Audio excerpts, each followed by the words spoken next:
The Middle East, a land of sun, sand, and stories, old cities, old borders, and old anger.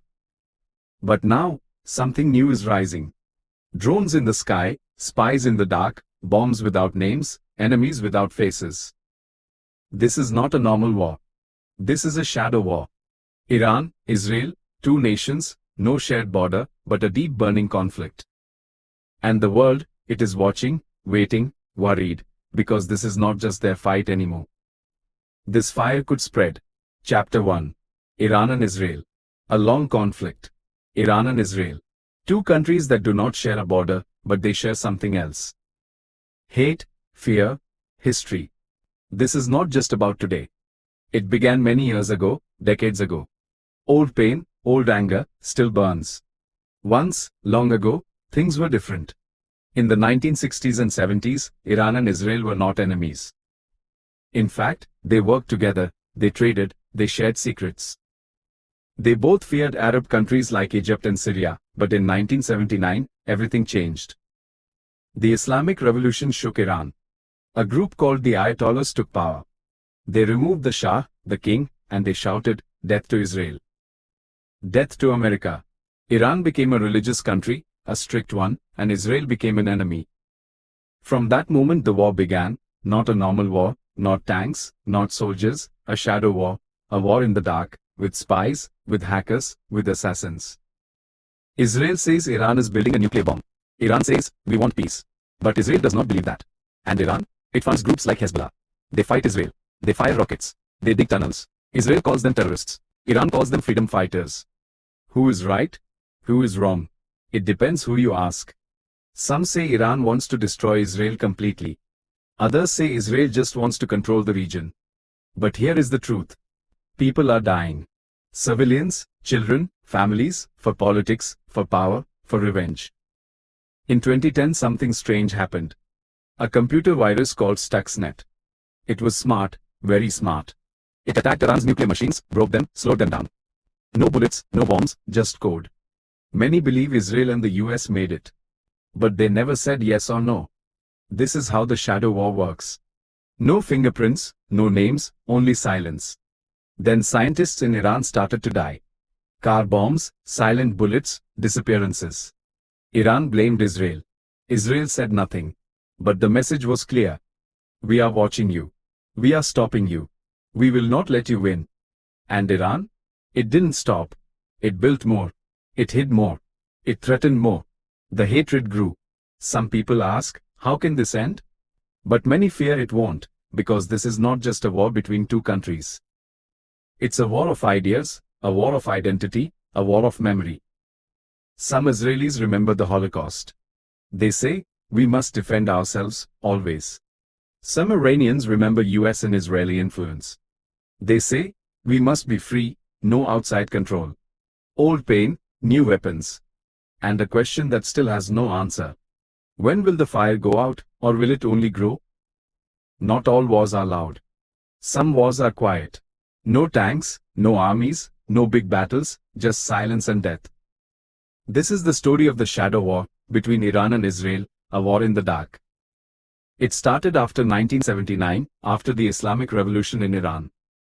Iran's leaders called Israel the enemy. They said, we will never accept this country. Israel listened and worried. Years passed, but something was building. In 2002, the world saw it. An Iranian group showed photos of secret nuclear sites, big ones, hidden ones. The question was simple. Was Iran building a nuclear bomb? Israel said, yes. They want to destroy us. Iran said, no. We only want energy. But trust. It was gone. Israel decided, we must stop them. But how? A normal war was too dangerous. So, they used another way. The shadow way. It began with information, spies, cameras, listening devices, hidden everywhere. Then, explosions. In 2007, a scientist died. Then another. And another. Car bombs in the streets. Shots in the night. No one took the blame. But everyone knew. This was no accident. Iran cried out, they are killing our people. Israel stayed silent. But the world saw. This was war. A secret war. Then came something new. In 2010, a virus, not for humans, for machines. Its name was Stuxnet. It was smart, very smart. It entered Iran's nuclear computers, changed their numbers, damaged their machines, made everything slower. No planes, no bombs, just code. The virus broke thousands of machines. Experts said only a country could do this. Many said this is Israel and maybe the US. Again, silence. But the message was clear. We are inside your systems. We can stop you anytime. Iran was shocked, but not stopped. It answered in its own way. Through its friends, groups like Hezbollah and Hamas. These groups attacked Israel with rockets, with tunnels, with surprise.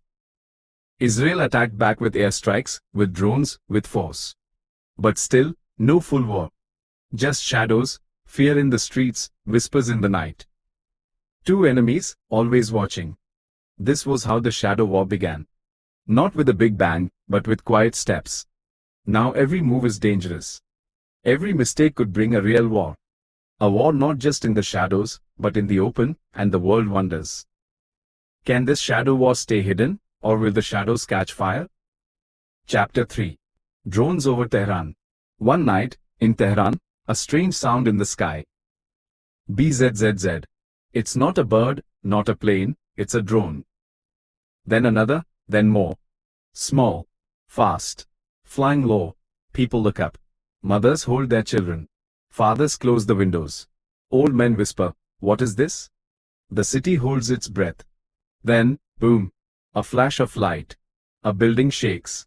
Car alarms scream in the dark. What happened? Was it an accident? A mistake? No, it was a message. The target? A military site.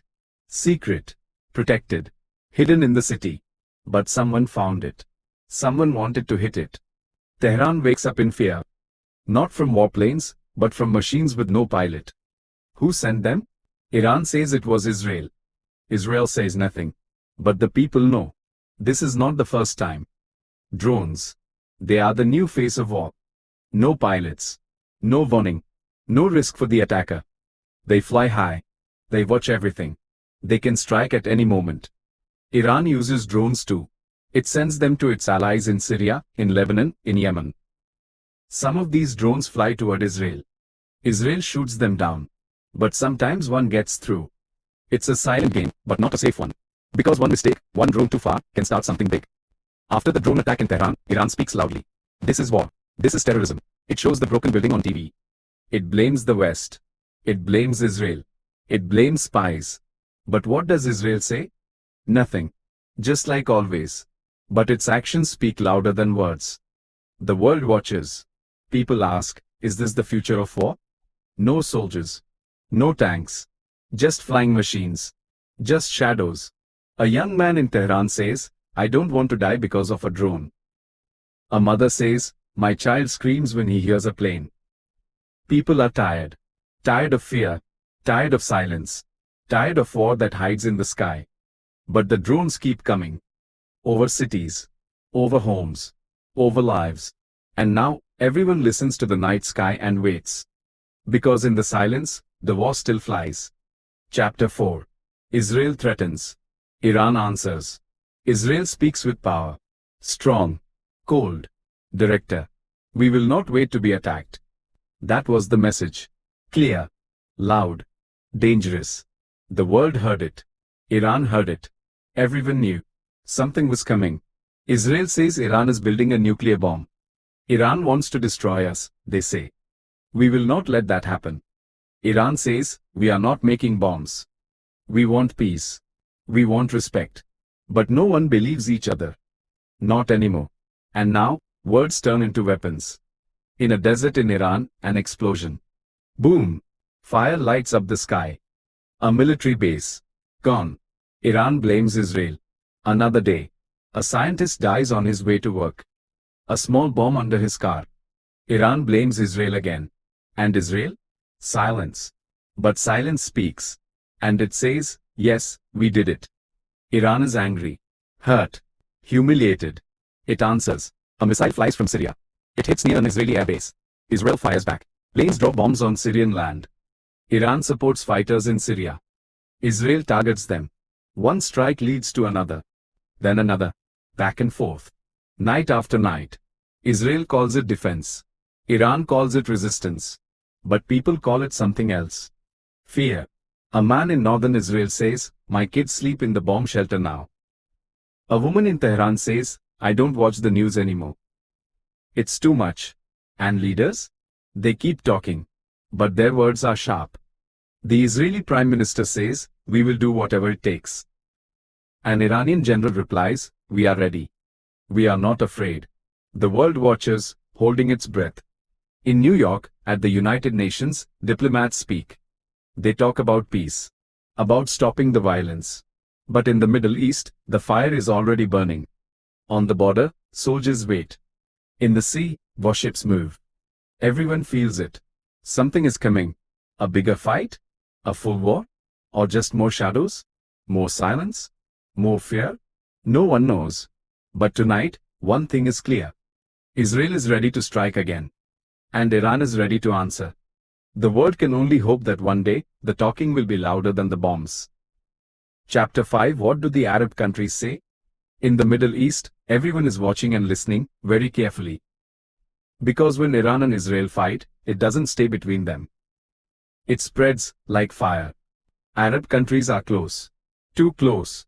Saudi Arabia, Jordan, Egypt, Lebanon, the United Arab Emirates, Iraq, Syria. Some leaders speak carefully, slowly, with measured words. Others say nothing. But the people? They are not silent. They are asking, will our land become the next battlefield?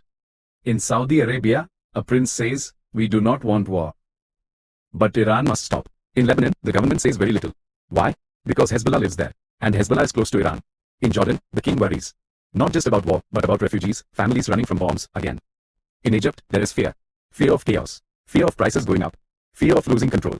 Every Arab country has its own fear. But there is also something new. A quiet change. Some Arab countries are now closer to Israel. Not friends, but not enemies either. In 2020, the Abraham Accords began. Peace deals, trade deals, the United Arab Emirates, Bahrain, Morocco, Sudan. They shook hands with Israel. Not everyone liked it. Protests broke out. People shouted, "What about Palestine?" But the government said, "We are choosing peace." Now, these same countries are stuck in the middle. They want business with Israel. They fear war with Iran. So they stay quiet or speak softly. One Arab diplomat says, "This is not our war. But it could become ours." In Yemen, a different story. There, Iran supports the Houthis, a rebel group. They fight Saudi Arabia. They launch missiles, even at oil fields. The Saudi government blames Iran and prepares for more attacks. In Syria, Iran has soldiers, fighters, weapons. Israel bombs them often. The war is already there. The truth is simple. The Middle East is not one voice. It is many voices, different, divided. But one feeling is the same. Worry. Worry that this war, this shadow war between Iran and Israel, could explode. And when it does, it won't just hit one country. It will hit many. A father in Amman says, "My children ask me, are we safe?" I don't know how to answer. A student in Cairo says, "We don't want more war. We want jobs. We want a future." But dreams are hard when war is always close and the fire is still spreading. Chapter 6. America in the middle. The United States of America. A superpower, a peacekeeper, a fighter, a seller of weapons. And in the Middle East, it is stuck. For years the US has been close to Israel. Very close. Billions of dollars in support, military help, intelligence, technology. Every US president says it. Israel has the right to defend itself. But the US also has deals with Arab countries, Saudi Arabia, Egypt, Qatar. It sells them weapons too, gives them aid, says it wants stability. So now the US stands in the middle, between Iran and Israel, between old allies and new mistakes, and the world asks, can America really stay in the middle? In Washington, leaders say they want peace. "We don't want war," says one US official.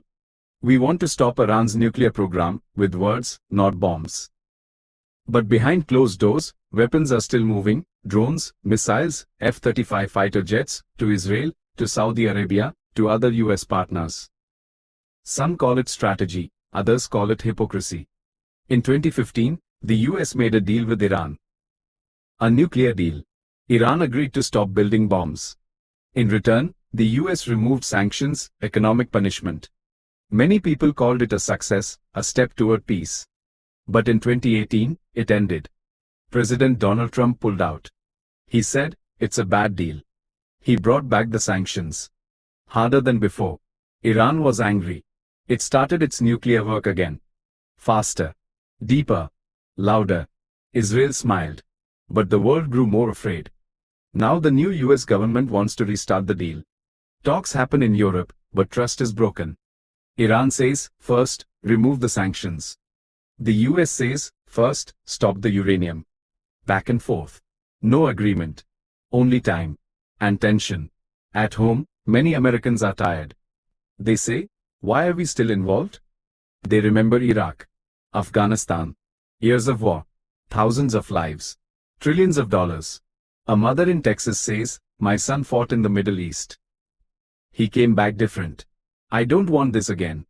But the US can't walk away. Too many promises. Too many enemies. Too much power to lose. So it stays in the middle. Trying to balance. Trying not to fall. But what happens when the next missile flies? When Israel strikes again? When Iran answers? Will America stop it or join it? And then, the world holds its breath. Again. Chapter 7 Oil prices on fire. Oil. Black liquid. Power. Money. Control. It moves the world. It runs cars. It heats homes. It lights cities. But when war comes to the Middle East, oil feels it first. And the price goes up. In 1 week, oil rises by $10. In 2 weeks, $20. At gas stations in Europe, long lines. In America, angry drivers. In Africa, no fuel at all. A taxi driver in Nigeria says, I work 10 hours just to fill my tank. A single mother in Spain says, I choose between food or heating my home. The war is far away, but the pain is close. Why does this happen? Because many of the world's oil fields are in the Middle East. Iran, Iraq, Saudi Arabia. When there is war, oil companies worry. They stop. They wait. And the prices jump. Also, Iran controls the Strait of Hormuz, a narrow waterway, a choke point. Every day, oil ships pass through it. But if Iran blocks it, the world loses oil, and the price explodes. Some call it a weapon without bullets. Iran has used it before. Threatened to shut the strait. Just words, but strong ones. Markets listen. Prices rise. Israel knows this, too. It watches. It prepares. Because if oil prices rise too high, the world may blame Iran or push for peace.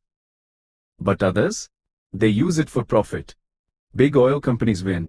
Their stocks go up. They make billions. But the poor? They lose. A shop owner in India says, I sell less. People stay home. They cannot afford transport. A farmer in Egypt says, fuel for my tractor costs too much. My crops are dying. This is the real cost of war. Not just bombs. Not just soldiers. But hunger. Cold. Desperation. Some countries try to help. They release oil from their reserves. They ask OPEC to produce more. But it's not enough. Because fear moves faster than oil. And right now, the world is afraid. Every time a drone flies, every time a missile hits, the price moves. And millions of people feel it in silence, in struggle. So, who is winning? Maybe no one. And who is paying? Almost everyone. The war may be in the shadows. But its fire reaches every street, every home, every life. And as long as the conflict burns, so will the price of oil. Chapter 8 Who supports whom? Russia. China. The West. This is not just a war between Iran and Israel. Not anymore. Now. The world is watching. And more than watching. Some are helping. Russia. China. The West. Big powers. Old rivals. Each with a plan. Each with something to gain. This shadow war. It pulls them all in, like a storm pulling in clouds. Russia stands near Iran. Not with loud words, but quiet actions. They sell weapons. They train fighters. They share intelligence. Iran helps Russia, too. They send drones, used in the war in Ukraine. One war feeds another. One deal leads to more death. Russia says, we are protecting friends. But the world sees they are building a team against the West. And China? China plays a different game. Money. Trade. Silence. They buy oil from Iran. A lot of it. Even when others stop. Even when sanctions say no. China signs big deals. $billion agreements. For roads. For energy. For the future. They don't talk about war. They talk about business. But behind the smiles, there is power. A quiet kind of power. China says, we don't choose sides, but their actions. They tell a different story. And the West, the United States, the European Union, Canada, Britain, they support Israel, mostly in the shadows, sometimes in the open, military help, money, technology. And when Israel strikes back at Iran or its allies, the West often says nothing. Or says, Israel has the right to defend itself. But there's more. The West also wants to stop Iran's nuclear program. They push for talks. They offer deals. They add sanctions.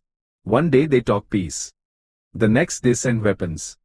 Even allies feel confused. A French journalist says, is the West trying to stop war or just manage it? Now the lines are clear. But also, not clear at all, Russia and Iran, China and Iran, the West and Israel. Some countries sit in the middle, waiting, watching, choosing carefully.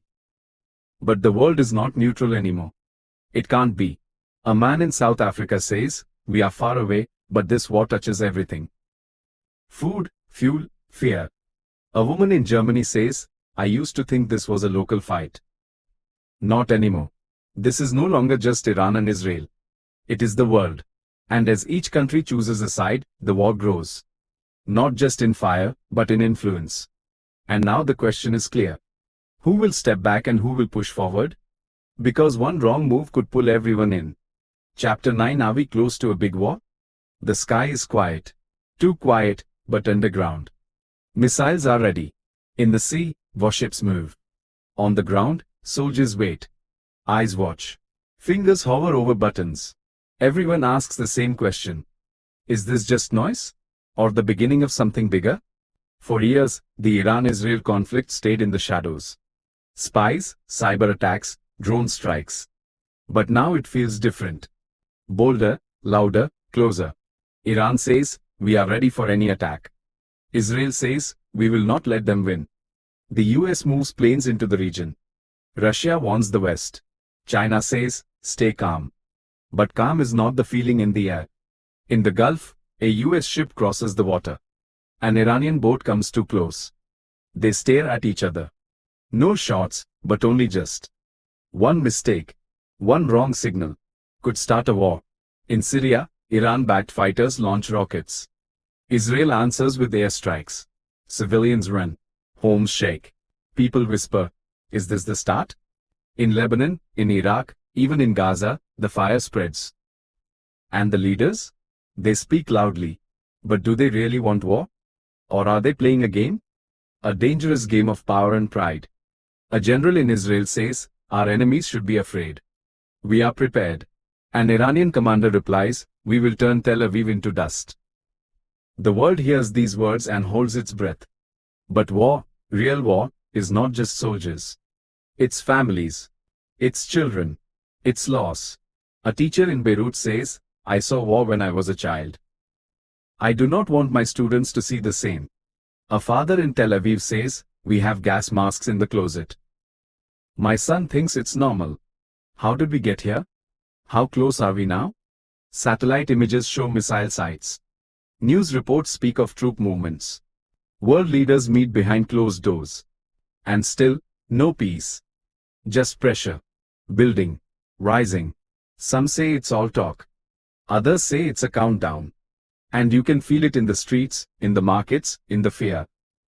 So, are we close to a big war? Maybe. Or maybe we are already in it. Just waiting for the first shot to become the loudest. Chapter 10. The Middle East. What's next? The Middle East. It is burning. Missiles in the sky. Explosions at night. Words like weapons. Anger. Fear. Pain. But still, there is something else. Something quiet. Something small. Hope. A young woman in Iran says, I want to study in peace. Not hide from drones. A boy in Israel says, I want to play outside without hearing sirens. In the middle of war, people still dream. They dream of school, of jobs, of safety, of a future. Is that still possible? Some leaders say yes. In Saudi Arabia, new ideas are growing. More jobs. More freedom. Less talk of war. In the United Arab Emirates, young people build new cities, clean, modern, full of life. Even in Iran.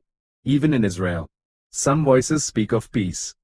They are soft voices, but real. At the same time, the fire is not out.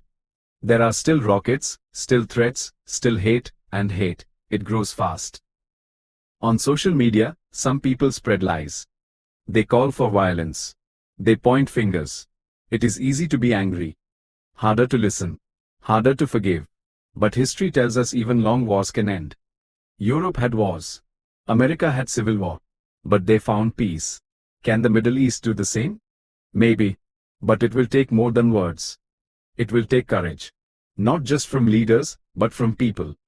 A teacher in Gaza says, I tell my students, you are not born to hate. A soldier in Israel says, my brother died in war. I don't want revenge. I want peace. These voices matter. They are seeds in the fire. And seeds can grow, even in burnt soil. The question is not just what's next. It is, who decides what's next? The fighters, the politicians, or the people? The Middle East is more than conflict. It is music, poetry, family, faith, history. It is beautiful and broken at the same time. But it can heal. The fire still burns. But one day, it could go out, if enough people want it to. This story is not over. But maybe, just maybe,